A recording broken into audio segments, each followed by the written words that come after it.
Salut à tous, on est très heureux de vous retrouver pour une nouvelle édition de notre débriefing WRC. Très heureux, pourquoi? Tout simplement parce qu'on a vécu un rallye de Suède absolument magnifique. Ça faisait un petit moment, plus exactement depuis la Finlande l'année dernière, qu'on n'avait pas eu une fin de rallye aussi intense, avec aussi peu d'écart, 3 secondes seulement, en arrivant à la Power Stage. Donc, on va débriefer tout cela. Comme toujours, bien sûr, vous le savez, en compagnie de notre ami et confrère d'Auto Hebdo, Eric Briquet, qui a enlevé ses snow boots, qui, comme moi, ne s'est pas cassé la figure en médiazone. Bref, parfait, Eric. Ah ouais, le rallye parfait, le sans faute. J'ai fait mon Ogier, Patrick, tu vois. Et toi, tu as fait ton Mikkelsen. Et ben voilà. Voire même peut-être l'Adval. Voilà. Parce qu'elle était belle, la gamme. Oui, elle était belle. Elle était belle. Bon, circonstances atténuantes, voilà. Mauvais choix de pneus, de la glace. C'est ça, j'avais pas les clous. Et quand on arrivait n'a pas de clous, c'est une erreur fondamentale. Bon, Eric, on va passer aux choses sérieuses. Ouais, quel rallye, quelle édition. Bah écoute, tu sais, je crois que la Suède, c'est un terrain propice à ce genre d'événements, à ce genre de courses, mais il faut quand même un élément, il faut l'hiver. Voilà, il te faut de la belle neige, de la belle glace, des murs de neige, et quand tout ça est réuni, en théorie, on a une belle course, parce qu'on a des pilotes qui connaissent bien ce rallye maintenant, la plupart, on a des voitures qui sont à peu près équivalentes, en tout cas, il n'y a pas d'énormes différences, et c'est un rallye qui nécessite, bien sûr, des réglages, bien sûr, de la puissance, tout ce qu'il faut sur une voiture, mais c'est aussi un rallye de pilotes. Et là, je crois que des pilotes, on en a quelques-uns qui aiment bien les conditions hivernales scandinaves. On a des Norvégiens dans le plateau, donc des Mikkelsen, des Rosberg, des Finlandais, de moins un, Latvala. Et puis du côté, j'allais dire, plus sud de l'Europe, on a un double champion du monde qui a déjà gagné la Suède, notamment contre Sébastien Loeb, donc c'est pas rien, ça n'est pas rien. Faut pas l'oublier. Faut pas l'oublier. Sébastien Loeb a déjà gagné la Suède contre Sébastien Loeb à l'époque à son apogée, avec Polo de Sang. Donc voilà, donc on a un joli plateau et on peut espérer s'attendre à vraiment avoir une très belle course. Et on a eu une très belle course avec des déboires pour tout le monde, parce que là sur cette course, il n'y a pas eu de sans faute. Il faut quand même revenir dessus. Sébastien Ogier lui-même est parti à la faute, moins que les autres peut-être, mais quand même, il est lui aussi parti à la faute. Tout le monde l'a fait, sans oublier bien sûr Latvala qui lui en a fait une énorme au moment où il aurait peut-être pu avoir le rallye complètement à sa portée. Neuville en a fait un peu, Mikkelsen en a fait un peu. On va y revenir surtout sur la fin. Donc voilà, personne n'a été épargné, à la fois par la vitesse de ce rallye, par les conditions météo qui, tu disais, il fallait un hiver, on l'a eu, sauf le samedi après-midi. Et là, ça a mis quand même pas mal les pilotes en galère, ce samedi après-midi avec le relais. Il y a eu ces conditions qui étaient un petit peu difficiles, avec notamment le passage des véhicules historiques entre les deux tours du WRC. Donc c'était vraiment difficile pour les concurrents d'avoir, j'allais dire, une piste, presque correcte. Mais je veux revenir sur ce que tu disais à propos des fautes. En fait, les fautes, pour moi, ce sont toutes les mêmes. C'est-à-dire, c'est un écart de trajectoire qui se termine dans la neige. Après, c'est juste une question de chance, parce que soit on s'encastre et on perd jusqu'à 8 minutes, mais on ne l'a pas choisi, c'est Latvala, soit on perd que 20 secondes ou 30 secondes, et ça a été le cas de Sébastien Ogier le premier jour, donc il a pu les remonter. Et puis, tu as le cas d'un Mikkelsen qui perd une première fois 15 secondes, et une deuxième fois, on va dire, une petite trentaine. Ouais, mais ça, tu ne le sais pas avant, quand tu fais la faute. Pour moi, ce sont toutes les mêmes, les fautes. C'est-à-dire un petit écart de trajectoire, légèrement, aller peut-être à 10 cm près, peut-être à 5 km/h près, mais ça tape légèrement le mur. Et là, ça t'embarque dans la neige profonde et c'est fini. Soit tu n'es pas trop enfoncé, tu as des spectateurs immédiatement à côté de toi et tu ressors très vite et tu as toujours tes chances de continuer bien classé. D'autres n'ont pas eu cette chance-là. Un Chris Mick, par exemple, qui perd 3 minutes. Tanak, Evans, tout le monde y est allé. Donc il n'y a pas de surhomme, il n'y a pas de surpilote. C'est juste un peu, voire même beaucoup de chances de réussite. Parce qu'une fois que tu es pris, à la faute, eh bien, tu t'en sors plus ou moins vite du piège. Et c'est ça qui fait que tu as toujours tes chances ou tu ne les as plus du tout au niveau du résultat final. Alors le résultat final, on va prendre tranquillement avec Eric un petit peu les pilotes les uns après les autres. Alors si je reprends ce que tu viens de dire, est-ce que pour toi, Latvala n'a pas complètement raté ce rallye. Est-ce que c'est juste une question de malchance, joker? Comment tu le vois si tu continues sur ta lancée de cette analyse-là? Sur cette analyse-là, il part dans le bas-côté dans la neige. Ça peut très bien se terminer en 20 ou 30 secondes de perdu. Et à ce moment-là, il est toujours dans la course. Malheureusement, il est allé vraiment, peut-être, il n'est pas loin quand on voit les images. Il est à 1 m 50 au bord de la route. Mais à cet endroit-là, c'est plat, c'est profond, en tout cas au niveau de la neige. Et malgré le nombre important de spectateurs, il y avait même des amis à lui. Il y avait même l'ancien pilote Tony Gardebeister qui était là avec son fan club, on va dire, qui accompagnait. Bref, il y avait beaucoup de bûcherons finlandais qui étaient prêts à soulever la voiture. Malheureusement, c'était très difficile. 8 minutes de perdu. À ce moment-là, c'est fini pour lui. Donc, je crois que Latvala était, comme toujours en Suède, il ne faut pas l'oublier que c'est là où il a obtenu sa première victoire en Suède, qu'il était... il est triple vainqueur, hein, c'est quand même pas rien. Ce n'est pas rien. Dont la dernière édition face à Ogier. L'an dernier, 2014, ça avait été l'inverse. Latvala avait fait un très beau rallye. Et Ogier avait fait une seule faute, mais cette seule faute avait suffi à l'éliminer. Donc voilà, donc il faut vraiment non seulement du talent, mais de la réussite sur ce rallye. Puis après, ce qu'on peut aussi analyser dans ce débriefing, Patrick, je pense qu'il y a eu quand même, pour la première fois cette année, une influence importante dans l'ordre des départs des deux étapes du vendredi du samedi, oui, ça, avec énorme, à chaque fois Sébastien Ogier devant, puisqu'il était leader du championnat après sa victoire au Monte-Carlo, donc obligé de partir devant le vendredi, obligé de partir devant le samedi. Alors, par moment, pas souvent, mais notamment le vendredi matin, ça l'a un petit peu aidé. Ouais. Le samedi matin, un petit peu aussi. Alors, samedi après-midi, pas du tout. Alors, ni le vendredi après-midi, ni le samedi après-midi. Alors là, c'était clair, c'était un désavantage terrible. Donc, il s'est battu à la fois contre les éléments et contre le règlement, contre le rallye, ses adversaires. Je pense que c'est pour ça que quand il était à l'arrivée vainqueur, pour pas grand-chose, il était triplement heureux. Oui, et il a vraiment dit que c'était une très belle victoire. Il dit même que c'est peut-être le rallye le plus dur de sa carrière. C'est quand même assez incroyable. En tout cas, c'est sur cette épreuve qu'il a sans doute roulé le plus vite du début à la fin. Il n'a jamais pu relâcher, soulager, calmer le jeu, parce que même quand il faisait des 7e, des 8e, des 4e temps, parce que les conditions étaient défavorables, et bien malgré ça, à ce moment-là, même si ça ne se voyait pas au niveau du résultat, eh bien, il roulait très très très fort, juste pour essayer de sauver sa peau. Alors, je finis rapidement la parenthèse Latvala en revenant sur le fait qu'il n'a pas terminé ce rallye. Hein. On l'a joué un peu tactique pour pouvoir éventuellement changer des pièces entre ce rallye de Suède et puis les suivants. Petite explication, Eric? Oui, pour moi, ça ne change rien. Ça change rien parce que de toute façon, il y a 0 point en Suède. Et ce n'est pas la possibilité d'avoir peut-être un changement de pièces parce qu'il faut savoir que les pièces sont liées sur plusieurs rallyes. On a le droit à un différentiel, 3 moteurs dans l'année, un différentiel ou une boîte de vitesse sur 2 ou 3 rallyes. Bon, ça va peut-être lui laisser un petit peu plus de marge de loisir. Pour moi, ce qui est surtout à retenir de ce rallye de Suède par rapport à Latvala, c'est qu'il ne marque pas de points, donc il est mal classé au championnat. Mais comme l'a toujours dit Ogier, s'il y a bien un début de championnat qu'on peut rater, c'est bien cette année. Hein, il n'y a pas la même importance que chaque année, chaque début de saison. À cause des départs, de pouvoir tout de suite prendre des points. Donc Latvala, finalement, ok, il est loin, mais il va bien partir au Mexique, au moins 4e, je crois. C'est ça. Et là, entre la 4e position sur la route et la première, celle qu'occupera Ogier et Ingracia lors du vendredi et du samedi, début mars, c'est la prochaine manche, c'est dans 2 semaines au Mexique, eh bien je pense que ça va faire une grosse différence parce que là-bas, il y a beaucoup de poussière, ça balaye énormément. Et là, franchement, oui, bien sûr, il est bien placé. Autant, quand Ogier disait j'aurais pas de chance, je ne pourrais pas jouer la victoire. Bon, en Suède, j'avais des doutes parce que je pense qu'en Suède, il y avait moyen de gagner même en étant devant. On l'a déjà vu dans le passé. Monte-Carlo, on sait très bien que ça peut être n'importe quelle position peut être bonne ou mauvaise. Ça change tout le temps. Il suffit qu'il se mette à neiger, que ça s'arrête. Bon, bref, on ne peut pas dire qu'il y a une position idéale au Monte-Carlo. C'est vraiment selon les conditions immédiates. Donc, Monte-Carlo, Suède, ça passait. Là, c'est vrai, Patrick, qu'au Mexique, il va devoir peut-être juste se contenter d'un podium, d'une 3e place, 4e place, c'est-à-dire prendre des points. Et puis, voilà. et puis comme ça, attendre. Et puis à un moment, il sera peut-être plus leader du championnat.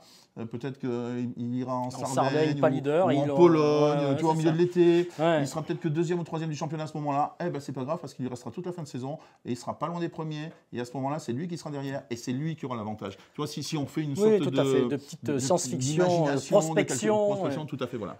Alors, je termine juste en disant aussi que Latvala, non seulement il va partir 4e, ce qui est une bonne position au Mexique, mais devant, c'est pas n'importe qui. On va y revenir, puisque devant, ce sont forcément 3 pilotes qui lui feront les bonnes traces.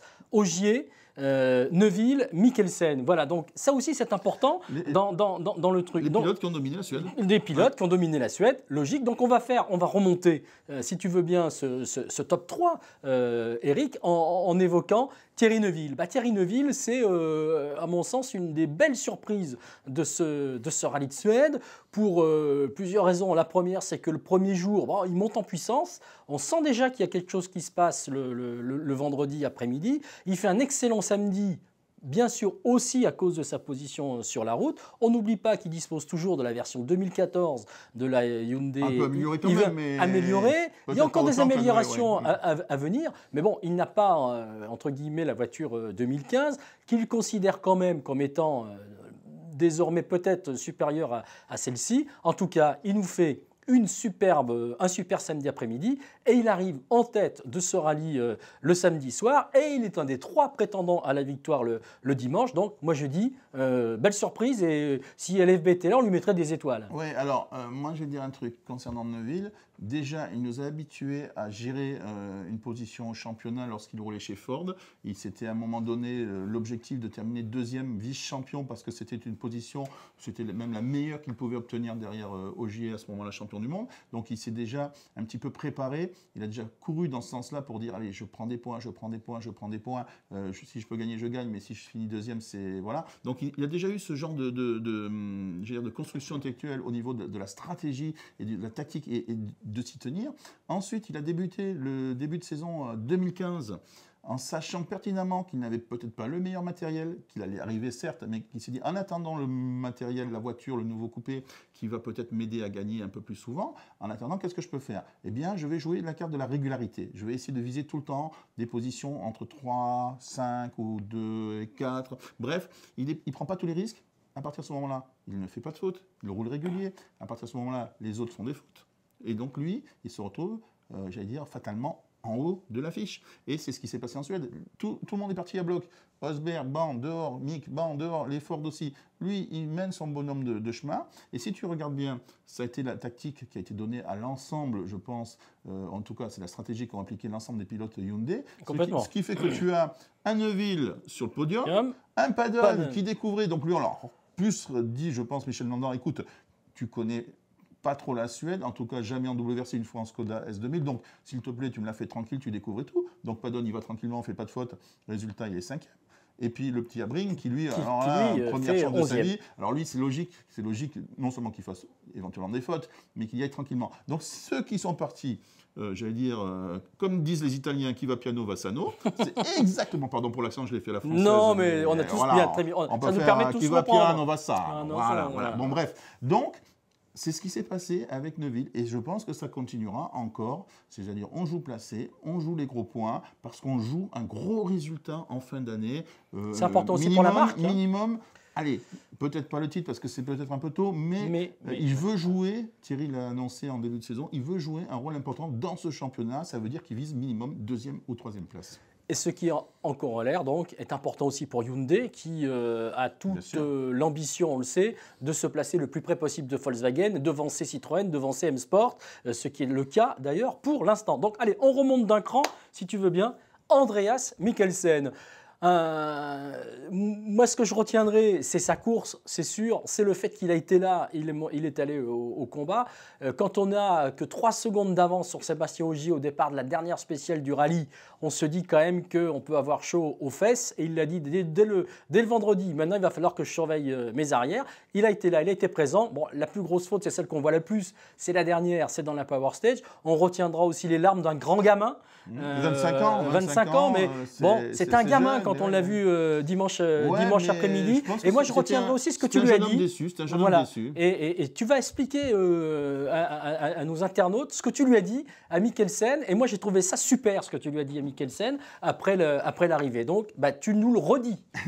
Écoute, c'est vrai que quand tu le vois, je vais dire, presque seul, désespéré, triste, parce qu'on là, on est à quoi? On est à moins d'une demi-heure de l'arrivée de cette Power Stage, et tu vois qu'il est effondré, puis à quelques mètres de lui, tu as forcément un Ogier rayonnant avec tous les médias autour de lui. Donc, à un moment, tu as envie d'aller le voir, puis tu sais pas trop quoi lui dire, tu as envie de le consoler, de le réconforter. Moi, j'ai simplement dit, tu sais, je pense que tu vas gagner très tôt, dans pas longtemps, tu vas gagner un rallye, et je pense même que non seulement tu vas gagner, mais je pense qu'un jour, tu seras champion du monde. Parce que je pense qu'Andreas a le profil, le potentiel, parce que déjà, un garçon à 25 ans, quand il décide d'y aller au combat avant la dernière spéciale, tu le disais 3 secondes, il aurait pu très bien dire bon allez, je la joue tranquille, je la joue placée. Non, il a dit je vais aller gagner ce rallye de Suède, c'est ma première victoire. Il a déjà été champion en IRC, donc il sait ce que c'est que la tension pour avoir des titres et des victoires. Il a déjà gagné des courses. Or, certes, dans une autre série, pas aussi prestigieuse, pas le sommet des compétitions routières, c'était l'IRC, mais c'était déjà quand même quelque chose d'important. Donc, il a déjà cette expérience à 25 ans.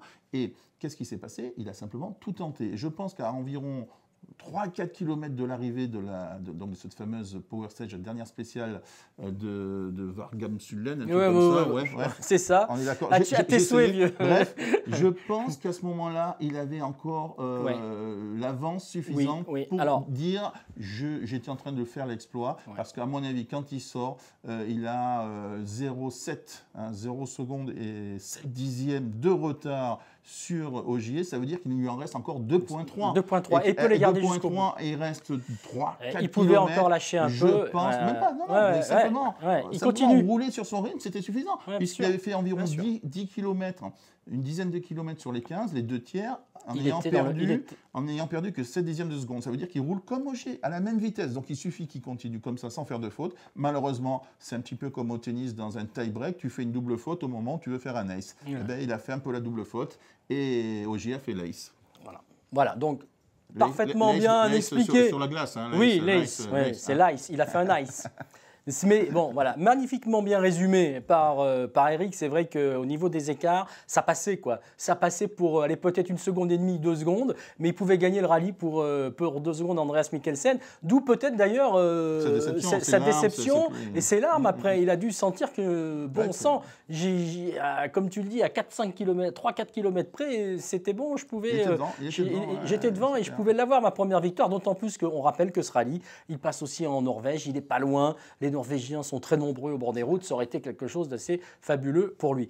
Allez, on termine rapidement ce débriefing WRC, si tu veux bien quand même, avec le maître, parce que Seb Ogier, quand même, il est allé la gagner, c'est donc cette victoire, il est allé la décrocher, on a vu son soulagement, on l'a dit tout à l'heure, c'est peut-être une des courses les plus dures, être autant devant et arriver à l'emporter, bon, quoi qu'il arrive, c'est fantastique. Ouais, c'est fantastique. Et tu as raison, Patrick, parce que je pense qu'avec Ogier, il est comme Sébastien Loeb, c'est-à-dire qu'il peut gagner chaque rallye chaque année. C'est-à-dire que s'il fait encore le rallye de Suède pendant 5 ou 6 ans, il pourra être 5 ou 6 fois vainqueur supplémentaire. Pourquoi je dis ça? Parce que c'est pour l'instant le seul qu'il a gagné deux fois en n'étant pas originaire du nord de l'Europe. Voilà, donc il n'y a personne. Donc c'est un exploit. C'est un premier exploit dans ces statistiques de Sébastien Ogier. Donc personne n'a gagné 2 fois en venant du Sud. Ça, c'est la première chose. Deuxième chose, il a 26 victoires. Ça veut dire que maintenant, il est à égalité avec Carlos Sainz. 26 victoires, 3e dans le rang mondial. Devant lui, bon, il y a Sébastien Loeb, 78. Mais il y a Grenoble, il n'est pas loin, Grenoble. Grenoble, Marcus, 30 victoires. Donc c'est cette année? Ça peut. Ça peut être cette année. Ça peut être cette année, passer 2e dans l'ordre dans la hiérarchie des pilotes ayant gagné le plus grand nombre de victoires. Donc voilà, ce qui fait qu'aujourd'hui, Sébastien Ogier nous fait du Sébastien Loeb. C'est-à-dire qu'il peut gagner tous les rallyes, il peut gagner tous les championnats auxquels il va participer. Et donc, je veux dire, son principal adversaire, c'est lui. Et là, il a été parfait puisqu'il s'est battu comme un lion. Il a juste fait une petite faute, mais il s'est quand même tiré de ce faux pas merveilleusement bien. Et avec Julien Gracia, ça a été, je pense, ensuite la course parfaite. Voilà, donc on peut dire qu'au niveau français, nous, on s'est régalé puisqu'on avait Sébastien devant. Un petit mot sur un autre Français, Stéphane Lefebvre, qui roulait hors championnat WRC2, qui a découvert la Suède, qui a malheureusement pas pu terminer un incident dans la dernière étape, mais de toute façon il n'était pas dans le championnat WRC2. Ouais, mais il était bien placé, le samedi soir, il était il était entre le 3e et le 4e classement WRC. Il était entre Frédéric Aline et Valérie Gorbach, donc très bien. Donc je pense que ça va énerver nos amis étrangers, journalistes ou autres, parce que non seulement on a Sébastien Ogier qui a pris la succession de Sébastien Loeb, et derrière il y en a au moins 2 Donc on a vu Stéphane Lefebvre en Suède faire des très bons chronos qui sont très prometteurs. Et il y en a un autre qui n'était pas en Suède mais qui roulait à ce moment-là dans une WRC. C'est Eric Camilli sur la Toyota. Toyota est allé se mettre sur les routes du Monte Carlo pour se comparer dans la première spéciale. Et oui, il y avait la Toyota Yaris, d'abord Stéphane Sarrazin et ensuite Eric Camilli. Et donc ce jeune Eric Camilli, un nom à découvrir, un nom à suivre. Donc on a une relève fantastique en WRC, en rallye. Et ça, eh ben, je dis c'est tant mieux. Et c'est tant mieux, et c'est comme ça qu'on termine notre débriefing WRC consacré au rallye de Suède. Le prochain, bien sûr, ce sera pour le rallye du Mexique début mars. Merci Eric, merci de votre fidélité, salut et à la prochaine.